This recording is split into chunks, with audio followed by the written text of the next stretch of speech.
안녕하십니까. 저는 기율특허법인의 황지수 변리사라고 합니다. 오늘 기업 담당자를 위한 특허 분쟁 A2G라는 주제로 발표를 준비해 봤습니다. 네, 특허 분쟁 절차 및 대응 방안에 대해서 살펴보겠습니다. 특허 소송 심판이랑 지식재산권과 관련된 분쟁을 해결하기 위해서 법원 또는 특허 심판원에 제기하는 것입니다. 대표적으로 특허 무효 심판, 그리고 권리범위 확인 심판, 특허 침해 소송, 형사 고소 등의 절차가 있습니다. 특허 무효 심판이라는 것은 상대방의 특허권이 신규성 또는 진보성이 없어서 무효를 구하는 절차입니다.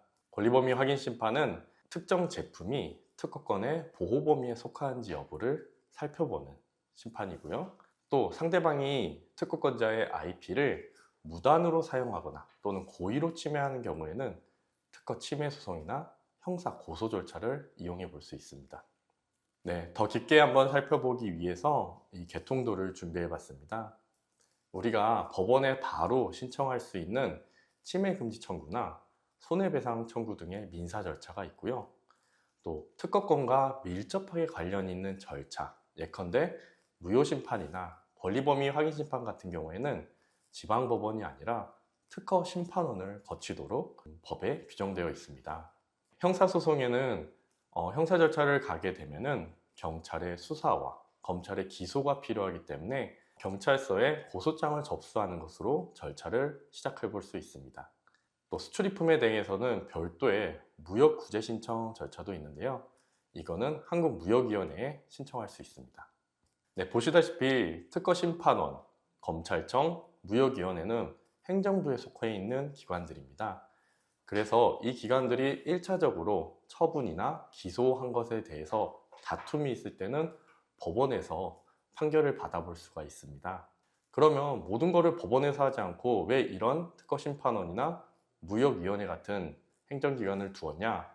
무효심판, 또 무효구제신청 같은 전문적인 분야에 대해서 그들이 있는 이거를 전문적으로 판단할 수 있는 행정기관을 통해서 한번 1차적으로 판단을 받아봄으로써 분쟁을 조기에 종식시킬 수 있고 또 원만한 해결이 가능하기 때문입니다.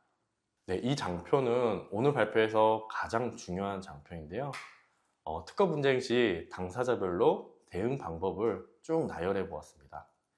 이 장표는 캡처해 두셨다가 만약에 분쟁이 발생했다 싶으면은 내가 특허권자라면 왼쪽에 있는 장표를 한번 보시고요. 내가 상대방이다 하면 오른쪽에 있는 장표를 보시면서 내가 현재 어느 위치에 있고 또 내가 현재 쓸 수 있는 절차는, 방법, 수단은 무엇이 있는지 가늠해 보시면 좋을 것 같습니다. 구체적인 설명은 다음 장표에서 드리겠습니다. 앞에서 말씀드렸던 절차들을 총 5가지 단계로 나누어 봤습니다. 우선 예방 단계, 조사 단계, 심판 청구, 민사소송, 그리고 형사소송 절차 이 5개로 나누어 봤는데요. 특허권자는 예방 단계에서 특허 포트폴리오를 구성하셔야 됩니다. 포트폴리오라는 것은 특허 출원을 하고 특허 맵을 작성해서 내가 사업을 영위하는 영역에서 특허를 낼 수 있는 영역은 없는지, 또는 상대방의 경쟁사가 많아서 이 부분은 좀 피해야 되는 건 없는지, 이런 걸 한번 살펴보는 절차라고 보시면 되고요. 이걸 통해서 잠재적인 경쟁사도 발굴해 내실 수 있습니다. 상대방의 예방 단계 절차도 다르지 않습니다. 상대방도 특허 출원에 게을리하시면 안 되고요. 특허 맵을 통해서 그에 대한 선행 특허들이 있는지를 먼저 살펴보시고요. 만약에 있다면은 회피 설계를 진행할지 아니면 라이선싱을 받을지를 결정하시면 좋습니다. 네, 조사 단계는 잠재적인 침해자가 나타났을 때 시작됩니다. 특허권자가 쓸 수 있는 가장 기본적인 공격 방법은 경고장입니다. 경고장은 고의 인정을 받을 수 있고 또 과실 추정의 효과가 있기 때문에 아주 효과적이고 또 소송에서도 증거로서 사용될 수 있기 때문에 아주 유효한 절차라고 생각하시면 됩니다.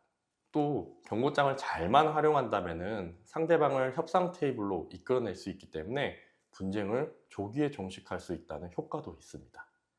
그 밖에 산업재산권 분쟁조정위원회에 조정을 신청하거나 무역위원회 불공정 무역행위를 조사를 신청할 수도 있습니다. 이 2가지 신청 절차는 원만한 해결을 위한 목적도 있지만 추후에 이어질 분쟁 단계에서 증거를 수집하는 단계도 증거를 수집하기 위해서 사용될 수도 있기 때문에 이 부분도 잘 활용하시면 도움을 얻으실 수 있습니다. 상대방은 조사 단계에서부터 분쟁을 본격적으로 대비해야 됩니다. 일단 경고장을 받으시면 경고장을 면밀히 검토해서 상대방의 침해 주장이 타당한지를 먼저 살펴보셔야 됩니다. 그 후에 정면 돌파를 할지 아니면은 라이선싱을 할지를 결정하시는 게 좋습니다. 만약에 정면 돌파를 하겠다 결정하셨다면 상대방의 특허를 무효시킬 준비를 하셔야 되고, 이를 위해서 변리사를 통해서 무효조사나 또는 비침해인 것 같다 싶으시면 비침해 검토서를 받으셔서 상대방의 과실 추정으로부터 벗어나는 게 좋습니다. 네, 심판 청구 단계부터는 이제 본격적인 분쟁 단계입니다. 각 당사자는 권리범위 확인 심판을 청구해서 각자의 주장을 심판원에서 확인받아 볼 수도 있고요. 또는 상대방은 무효 심판을 청구해서 이 분쟁의 근거가 되는 특허권을 원천적으로 없애버릴 수도 있습니다. 그렇기 때문에 상대방에게 가장 강력한 방어수단이 무효 심판이라고 보시면 됩니다. 민사소송은 전략에 따라서 여러 가지 절차를 이용해 볼 수 있는데, 가장 중요한 것은 특허, 침해금지 청구와 손해배상 청구입니다. 특히 최근에 법이 개정되면서 징벌적 손해배상 제도가 도입이 됐는데요. 기존의 3배 배상에서 총 5배 배상까지 배상 금액이 늘어났기 때문에 이 부분을 좀 주목해 보실 필요가 있습니다. 이에 대해서는 조금 이따가 사례와 함께 더 살펴보겠습니다. 형사 절차로 가게 되면 산업재산 특별사법경찰에 침해 신고를 하거나 아니면 일선 경찰서에 고소장을 접수함으로써 형사 고소를 진행해 볼 수 있습니다. 이때 상대방은 당연히 소가 제기되면 응소를 하시는 게 맞습니다.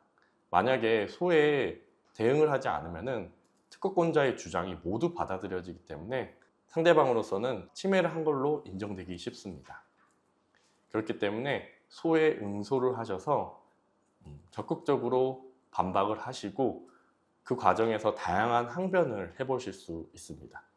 이때 전문가의 조력을 받으셔서 비침해 주장을 우선적으로 하시되 무효의 항변, 권리남용의 항변, 그리고 자유실시 기술의 항변을 하면서 다퉈볼 수 있다는 점 알고 계시면 좋겠습니다. 제가 경고장의 중요성을 설명을 드렸는데, 그럼 올바른 경고장이란 무엇인가에 대해서 좀 더 설명드리겠습니다. 올바른 경고장은 앞에 4가지가 모두 들어있는 경고장입니다. 우선 자신의 특허 발명이 특정되어야 합니다. 여기서 발명을 특정한다는 것은 등록번호만 제시하는 걸로는 부족합니다. 일단은 청구항까지 제시를 하셔야 되고요. 그 다음에 상대방 제품을 특정해서 제시를 하셔야 됩니다. 그러면은 청구항과 상대방 제품이 특정이 된 다음에 이거를 비교를 해서 상대방 제품에 내 청구항이 모두 들어있다라는 것을 입증함으로써 침해 내용까지 이제 제시를 해내셔야 됩니다. 이렇게 3가지가 모두 완벽하게 이루어지면 상대방도 침해를 인정할 수밖에 없고, 그렇게 되면 분쟁을 조기에 끝낼 수 있는 효과가 있습니다. 또 이렇게 완벽하게 내가 침해를 주장해야만 상대방의 고의, 과실 추정을 받을 수 있기 때문에 올바른 경고장을 작성해서 상대방에게 제시할 필요가 있습니다. 마지막으로 경고장 명의점검, 이거는 형식적인 요소이기 때문에 챙겨보시는 게 중요합니다. 네, 올바른 경고장은 특허권자의 비용을 낮출 수가 있습니다. 우리가 소송을 가서 끝까지 가서 특허권자가 이긴다 하면은 많은 보상을 받을 걸로 생각하시지만, 특허 분쟁이 길어지면 길어질수록 대리인의 소송 비용도 늘어나고요. 저작권위원회의 감정 신청이나 이런 절차들이 추가되기 때문에 비용은 계속해서 늘어납니다. 그래서 결국 상처뿐인 영광만 얻게 될 텐데요. 그래서 저는 경고장 단계에서 상대방과 협상을 이루어내면 아주 좋다라고 생각합니다. 네, 그러면 경고장을 받은 상대방은 어떠한 조치를 취할 수 있는지를 살펴보겠습니다. 일단 경고장을 받으시면 그 경고장에 있는 침해 주장에 대해서 특허적 검토를 하셔야 되고요. 그 다음에 법률적 검토로서 상대방과 특허권자 사이에 계약 관계가 없었는지 이런 것들을 검토하셔야 되고, 그 다음으로 사업적 영향 검토, 소송 경제성까지 검토한 다음에 내가 본격적으로 대응을 할지 아니면 라이선싱을 해서 그 특허를 이용한다라고 할지 이거를 결정하시는 게 좋습니다. 이 과정에서도 법률 전문가와 상담하신 다음에 답변서, 대응 방안을 결정하시는 게 좋습니다. 네, 가처분 신청 절차에 대해서 살펴보겠습니다. 가처분 신청은 내가 본안 소송에 들어가기 전에 일단 침해 금지를 해달라라는 임시적 청구를 하는 단계입니다. 통상 3개월에서 6개월이 소요되기 때문에 상당히 빨리 결과를 받아볼 수 있습니다. 이거의 이점은 상대방과의 협상력을 극대화할 수 있다는 점인데요. 보통 본업이 있는 사람들이기 때문에 소송에 출석해야 된다라고 하면 상당히 압박감을 받게 됩니다. 이 압박감을 이용해서 상대방과 빠르게 협상을 이끌어낼 수가 있습니다. 다만 다만 가처분 신청 절차는 빨리 결과가 나와야 되기 때문에 재판부에서 특허 침해 증거가 명확해야 하고 원고에게 상당한 입증 책임을 요구합니다. 그렇기 때문에 만약 특허 침해 증거가 명확하지 않으면 패소할 가능성이 높습니다. 예전에는 가처분 신청을 본안 소송에 대한 전초전으로서 남용하는 경우가 많았는데, 그럴 경우에는 가처분 신청이 만약에 패소하게 된다면 본안 소송에서 그 결과를 뒤집기가 어려워지게 됩니다. 그렇기 때문에 가처분 신청은 특허 침해 증거가 명확하게 입증할 수 있을 때만 이용하시는 게 좋습니다. 네, 본안 소송 단계입니다. 특허권자는 이제 상대방을 상대로 특허 침해 금지 청구 소송을 걸 수 있습니다. 이 절차에서는 특허 침해를 입증해야 되는데 그 성립 요건으로서 3가지가 있습니다. 우선 상대방이 정당한 권한이 없다는 점을 입증해야 되고요. 두 번째로 상대방 제품이 특허권의 보호 범위에 속한다는 걸 입증해내야 합니다. 마지막으로 3번째로 상대방이 특허 발명을 업으로서 실시한다는 점을 입증해야 되는데요. 쉽게 얘기하면 이 특허 발명을 이용해서 돈을 벌었다라고 생각하시면 됩니다. 특히 두 번째, 특허권의 보호 범위에 속하는 것에 대해서는 적극적 권리범위 확인 심판을 이용해 볼 수도 있기 때문에 참고하시면 좋겠습니다. 본안 소송의 상대방은 당연히 소송에 응소를 해서 그 절차 내에서 다퉈야겠지만 그 외적으로도 무효심판과 소극적 권리범위 확인 심판을 제기해 볼 수 있습니다. 특히 무효심판은 내가 특허권에 대해서 선행문헌을 제시해서 신규성 또는 진보성 결여를 주장해서 특허를 원천적으로 없애버릴 수 있기 때문에 현재 진행 중인 본안 소송을 중지시킬 수 있는 효과도 있습니다. 그렇기 때문에 무효심판을 적극적으로 활용해 보시는 걸 고려해 볼 수 있습니다. 네, 부품업체와 완성품업체의 특허소송 사례를 좀 가져왔는데요. 부품업체가 만약 특허권을 침해했다 그러면은 완성품업체도 특허를 침해하게 됩니다.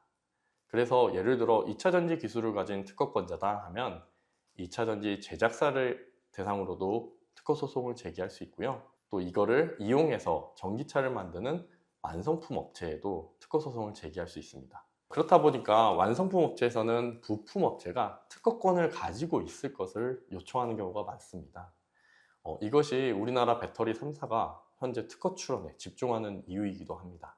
네, 미국의 사례인데요. 2007년에 브로드컴이 퀄컴을 상대로 무역위원회에 특허 침해 제소를 한 적이 있습니다. 이때 퀄컴 칩을 사용하는 삼성 스마트폰에 대해서도 미국 내 수입 금지 조치가 이루어졌고요. 이게 1년 후에 법원에서 부당하다는 판결이 있기 전까지 삼성이 미국 내 스마트폰을 즉 수출하지 못하는 경우가 있었습니다. 비록 법원의 판단을 받긴 했지만 1년 가까이 판매를 못했다는 것은 큰 타격일 수밖에 없습니다. 그래서 부품업체도 특허 전략이 필요합니다. 일단 특허 출원을 많이 신경 쓰셔야 하고요. 특허 맵 조사, 무효 조사, 회피 설계 등에 대해서도 관심을 많이 가지셔야 됩니다. 그리고 납품하실 때는 그 부품에 대해서 비침해 감정서를 미리 받아두시면 추후에 고의 침해를 차단할 수 있는 효과가 있기 때문에 고려해 보시면 좋습니다. 여기까지 침해 입증을 하는데 좀 힘들었는데 이제 손해 입증 단계입니다. 하지만 손해 입증은 조금 더 어렵습니다. 예를 들어 우리가 특허 등록까지 난도가 1이라고 하면 침해 입증은 난도가 2, 손해 입증은 이것을 다 합한 것과 같다고 생각하시면 됩니다. 그 이유가 손해배상 요건에서는 일단 침해 입증을 첫 번째 요건으로 하고 거기에 더해서 3가지를 더 입증하라고 요청하기 때문인데요. 그 추가적인 요건사항으로서 일단 특허권자에게 손해가 발생했다는 점을 입증하셔야 됩니다.